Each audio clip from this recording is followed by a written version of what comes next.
Hey folks, how's it going? It's me, your pal, your boy, your home G. And you've seen this a million times, but see it again. We're going out for another walk again. Today's the next day, Sunday.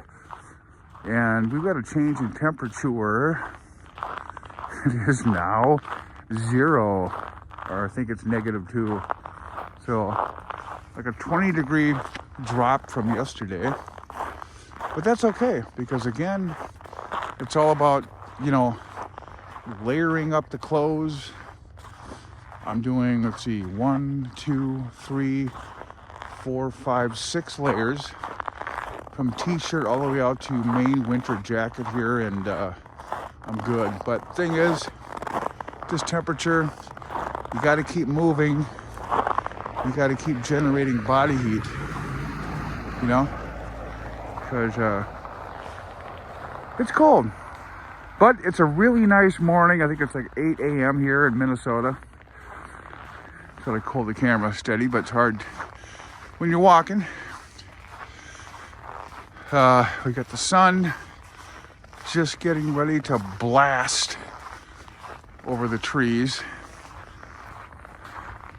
That sunlight is just, once it clears these trees, everything is lit up. Whew. It really is quite a pretty walk here. I go up and down this hill all the time, but here I go again for the zillionth time. You know what I'm saying?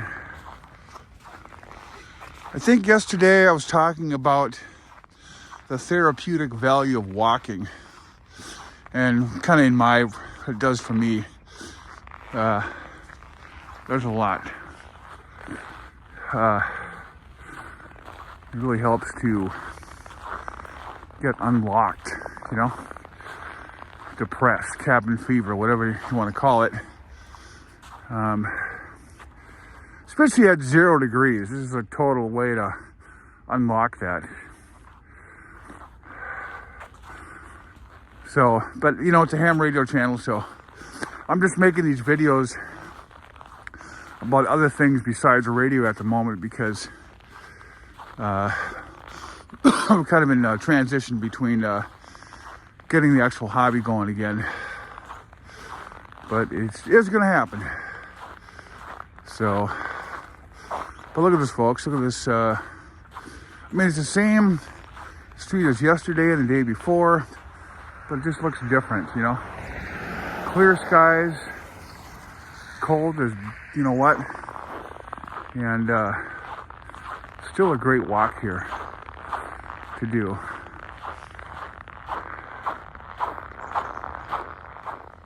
And here's the train tracks. It's over here on Wheelock Parkway. So there's a train pretty much every night. It comes through here between 3 and 4 o'clock in the morning, and it continues that way. Rice Street is that way, and it's a very comforting sound. I wouldn't be looking at this if I was driving a car. You can't really see things like this when you're behind the wheel. Look at that. That's really amazing. So it's kind of one thing, I'm the only one out here doing this. There's nobody else doing it. I don't have to, but I do this because I know it's a positive feeling for me, and a motivation to do this. And I think that if this is I don't know, this is just an opinion, a philosophy maybe. Sometimes if you're with a bunch of people, there's leaders, trendsetters, and followers, sheep, if you will.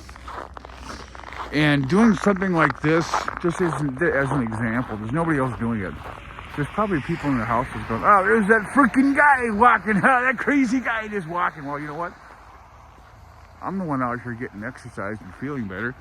You're the one in there enjoying your depression and your, well, I don't know, whatever.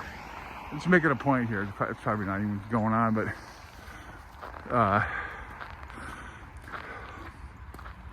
there's a point where you have to make your own decisions about how you want to feel and not follow a bunch of other people around, you know, because they're probably not right. So I think I might be like, okay, for me at work, I don't drive. I don't own a car. I have a license, but I don't do any of that. I quit. It just was a bad thing for me. It just, not a good driver, and I admit it, you know. I may drive again someday, but you know what? In this day and age, where I live, you can do Lyft rides, Ubers, whatever, take buses, and I can get out and walk, and it keeps me healthy to choose that instead. I could go buy a car and drive whenever I want to, really. And most people that I deal with, they drive their cars, they go to work, they have all that stress of getting to work, getting back, driving around, and they have to, you know. They may have children, and they have a lifestyle built around, you know, you got to have a car. And our whole infrastructure is kind of built around that, so I get it. So it probably seems weird that when all these people who drive, I refuse to do it because it's bad. For me, it's bad. It's no good. There's a lot of people on the road that aren't that great at driving. So that's just an example of, you know, kind of making my own decisions about what I feel good with and what helps me instead of following other people and their bullshit, I guess. I don't know what I'm saying, but I said it, so there. Yeah, so I don't want to be an arrogant prick. I probably sound like one by saying this kind of stuff, but I don't know. I don't know what it is. It just seems like maybe, I don't even know if any of this shit's valid, but sometimes people act like that, following the pack, following everybody else because they're afraid of being judged by these worthless people, you know? You're following the pack. Maybe they do have the right things to do. Maybe they should be followed, but if you find something that's helpful to you and they disagree, then they're basically garbage. Don't follow them. Don't be afraid. Do whatever the hell you want to do, you know? So, how's that for my little armchair bullshit for today? I don't know. So, hey, folks, have a good day. And I will do the same. Your pal, 73 from CLG. Oh, yeah.